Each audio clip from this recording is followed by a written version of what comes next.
Maryland sports fans, there's only one sports book in the great state of Maryland with over 50 years experience booking bets and supporting customers. Betfred Sportsbook at Longshots is now open and is the only sportsbook in Frederick offering cash betting on football, basketball, world soccer, and more. Visit the Betfred Sportsbook at I-270 and MD-85 in Frederick, right next to Longshots off-track betting. Go to betfredsports.com for more information and your chance to win exclusive merchandise. Must be 21 or older. Play responsibly. For help, call 1-800-GAMBLER.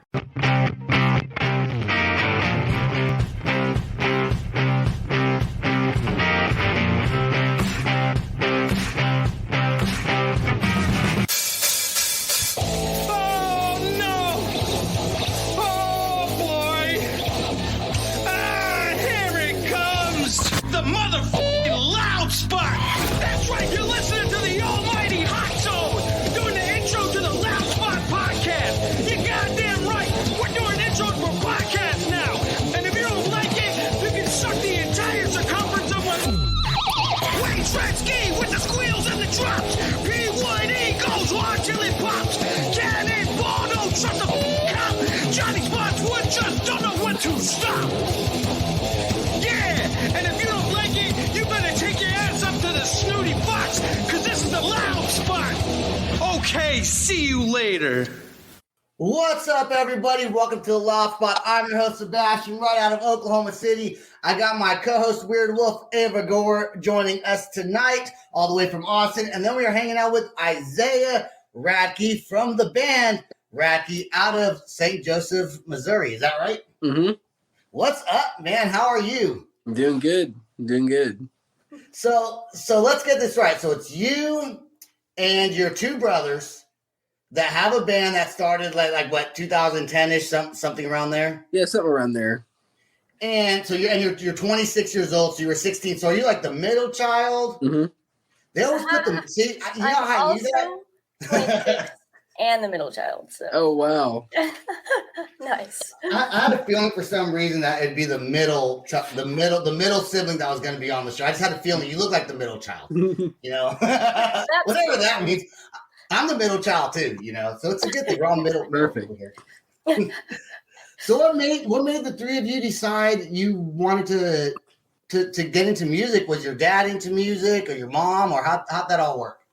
Well, our dad was really into music, and we come from a family that had a lot of music and instruments and stuff. And what's crazy is our dad brought home this movie, School of Rock, which was crazy, that Jack Black movie. Yeah. And the soundtrack, you know, as kids, we were like, oh man, this is crazy. And dad had all the music pretty much from it. So that was a really, really kind of the beginning of us really digging into music and wanting to be musicians. Was whatever year that came out was the kind of the seed. Was there like one brother in particular that was kind of pushing more for the music? Or was it like, who brought it up first? I would say that D, who's our guitarist, our older brother, he was much more into music once everything died down a little bit after some time having the band or having the instruments and stuff. And D kept it rolling. And once he ended up going out and filling in for a cover band, we kind of figured, oh wow, because we're homeschooled, we could get out and do some stuff and do something in public. And we're like, oh man, cool. So we started a band, and then we all practiced our instruments and went from there. And your dad's your band manager, right? Mm-hmm. And so when you guys first started playing, was he already always going to kind of have that role as your band manager from the very beginning? Well, it just kind of went really naturally because he was the one able to hook us up with, finding people and promoters and getting us on shows, and we just rolled with that and never really stopped doing that. Is your dad your number one fan? Pretty much, I would say, yeah. Awesome. He probably stops you guys. Does he ever have to still father you guys on tour? Like, hey, shut up, stop that, quit fighting, quit arguing.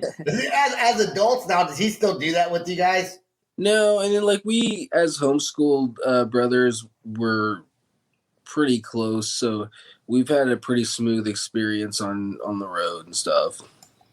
That's cool. So thank God for you guys. So I guess being raised homeschooled definitely helped you guys being able to get out there, play some shows, tour a little bit. How old were you when you first started touring? When we first started touring, I have to have been 17 or 18 or something. Like we had been playing local shows for a little while Okay. before the touring started. Okay.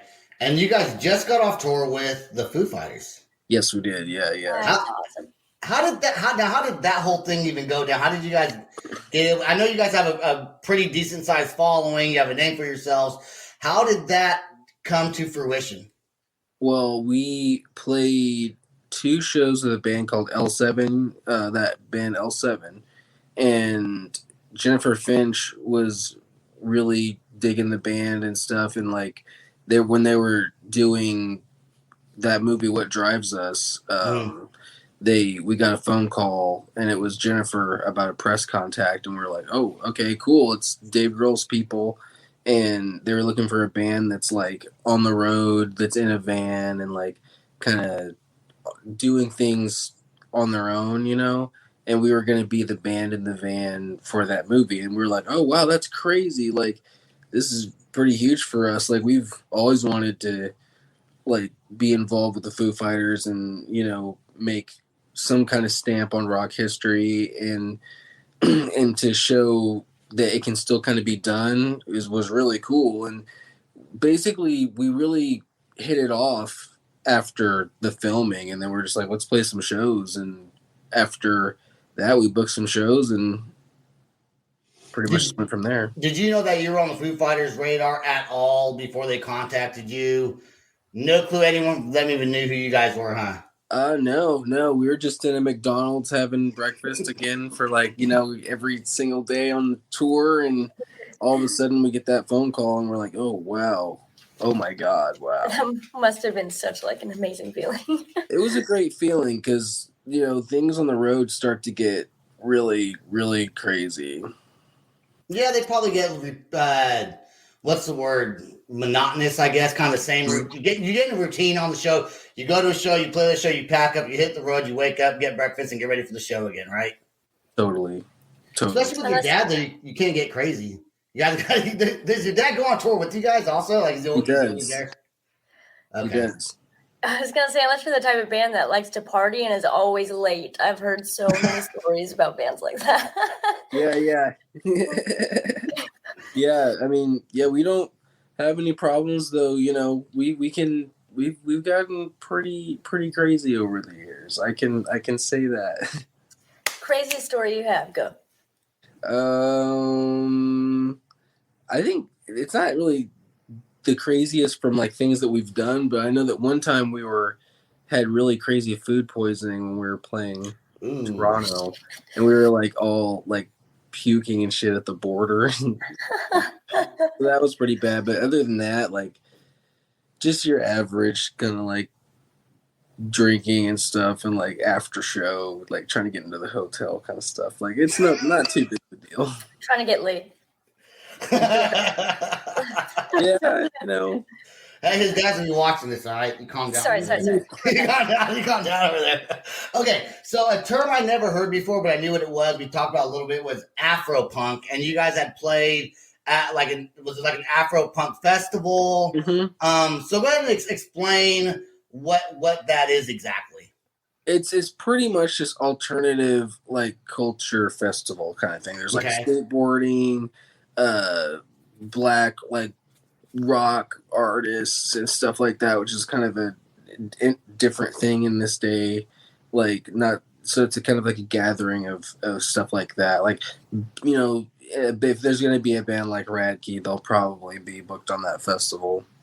Yeah, you know, I don't know. Is there like a big following for that? This is the first time I've really heard that term, and it's kind of probably a really neat celebration of coming together, playing music, celebrating almost like a, you know, you would assume most people would associate like a black festival with like hip hop, but being able to play like alternative music and some punk rock and maybe even I don't know if there's hard rock there also. It probably feels kind of neat. It's very probably a unique experience that bands that are in there really enjoy.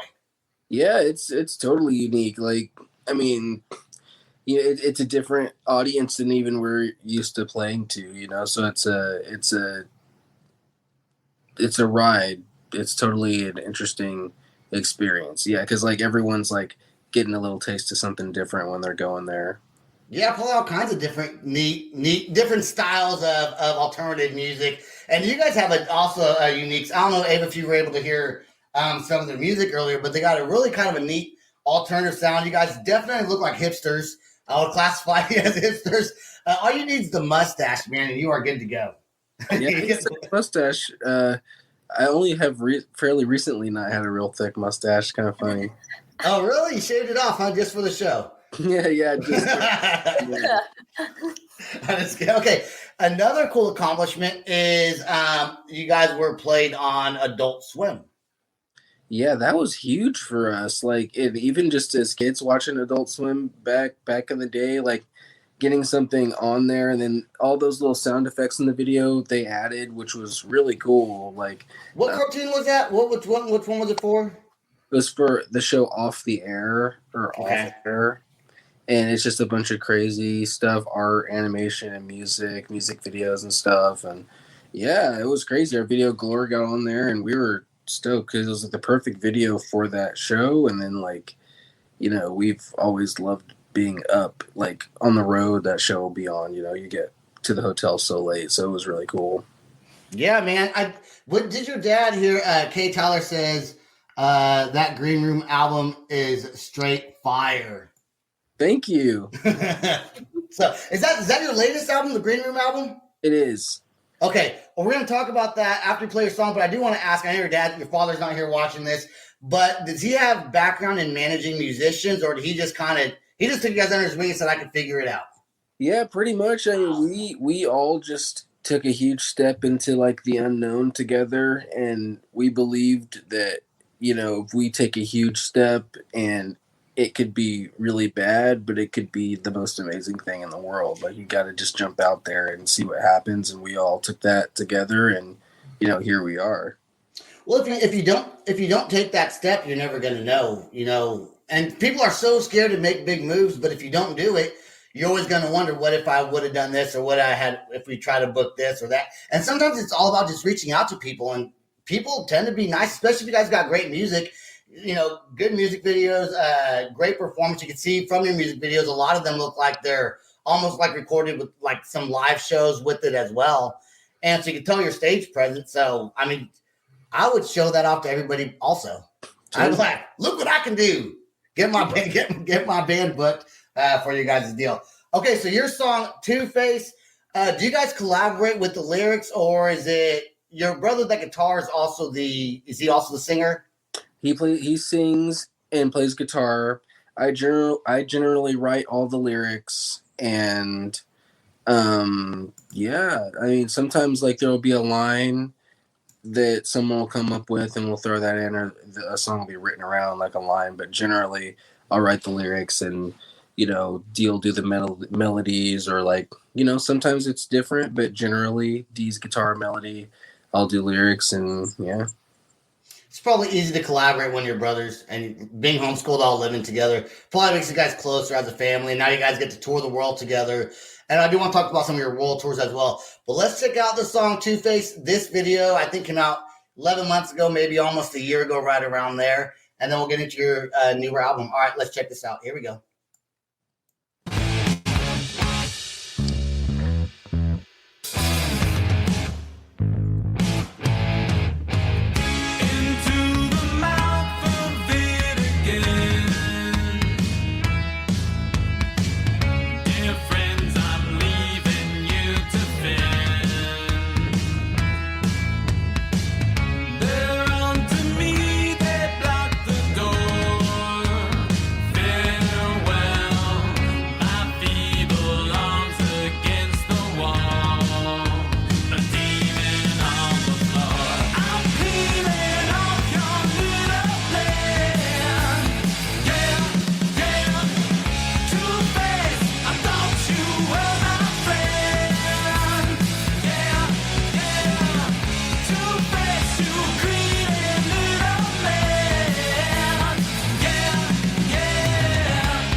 songs are so intense. Like, Go ahead. I know you got something to say before I do. Yes. I don't know, man. That was just a fun time recording that song. Yeah, I'm sure. And we are gonna get into that song, but quickly, I just wanted to ask if you guys like naturally picked your personal instruments, or was it something like planned out, or? Yeah, it was a natural thing. Like, well, D he started off on drums, and I wanted to play the guitar. And after D got kind of tired of playing drums, like he did drum lessons and he wasn't super into that, he ended up switching to guitar. And then, well, I had gotten lazy on guitar. Saul and I started drums and bass when the band started. And I had wanted to play bass before, but I was kind of lazy back when I was a kid, so I could never really stick to anything until the band really started. And then we really kicked into practicing and stuff. That's awesome, man. Well, Kay Tyler says definitely one of my favorite bands. He also says Fire. Thank you. And Sharon called it a flower power punk. Perfect. And she also put Ramones too. I didn't really get the Ramones vibe as much off that, but I guess I can. Yeah, I don't either, but I guess I can kind of see I guess I could tell a slight resemblance. Not really, but for the sake of the podcast, I'll agree. You guys are really, really good. Yeah, super good. Okay, so your album, The Green Room, when did that drop? Man, that dropped. We're close to a year now. I'm not exactly sure when it dropped, but it was during the pandemic though. Like Okay. In the middle. Okay, and this song was on that album? Yes. Okay, how many songs were on that album? I want to say it's like 12 songs, probably something like that. Okay. And what is this song in particular about? This song was about like pretty much like being involved with the very first label we were on, and we were pretty young at the time, so like every A&R person, everyone we're involved with, we just thought we were just such good friends with everyone. Like everyone was so cool. And once things kind of start to get a little slow, you start to figure out that things can flip really fast. And then, you were real naive. And then it's just kind of crazy. I feel we all kind of felt that during those initial first few years of the band, you really kind of can get your soul kind of sucked out of you. Like I feel like a hollow version of what I used to be after going through a lot of what the music business has been. And things have been sweet now, but like it's almost like it's too late. You know what I mean? Like part of you's already been sucked away. And that song is kind of about some of that. Go ahead. I was going to say, by the way that you just naturally speak, you can tell that you are the lyricist. Yeah. Crap, I forgot what I was going to say now. Oh, yeah, I remember. I remember. Being homeschooled and going on like these world tours, because you guys have done Europe, I almost said California, but America tours. Was that because you were homeschooled and raised in like kind of a Christian household family, did that open your eyes up to like a whole lot of different kind of culture shocks, seeing what's out there? Yeah, because we, being from St. Joe, like a Christian family, it was an extremely sheltered situation. So once we kind of grew up and like discovered some things and then started the band and like got out there, like it was crazy seeing the world and like experiencing a bunch of people and meeting different types of people and really getting your finger like on the pulse of like everything that's going on, and that feels great. It feels good to see everything. Feels good to take a trip around the country often, see what's up.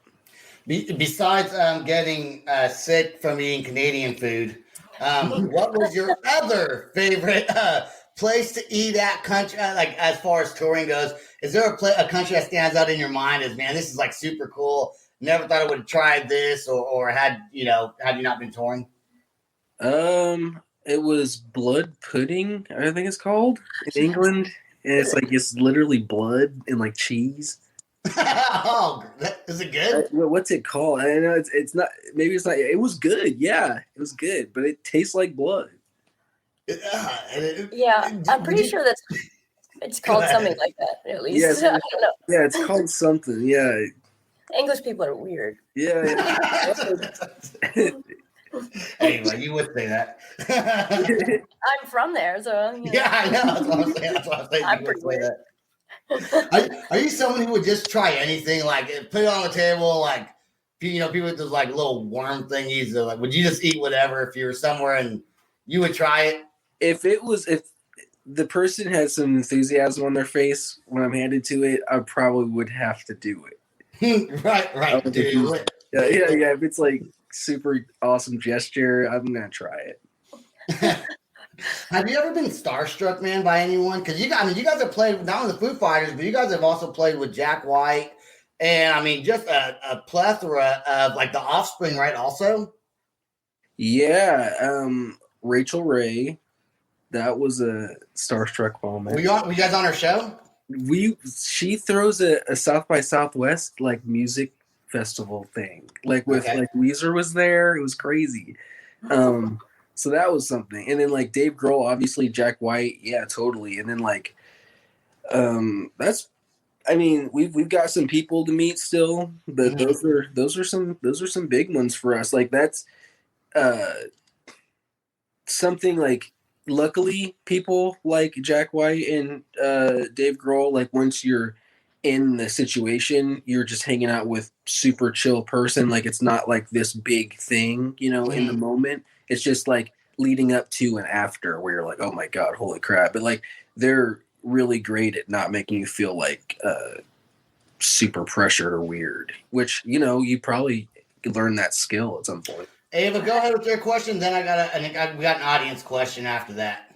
Okay, question about Jack White. I don't know if you will know this, but there was one festival that I was at, and right before he went on stage, he like had to like scream really loudly, and I was just wondering if he does that before every single show. No, you got a special treat that show. I feel.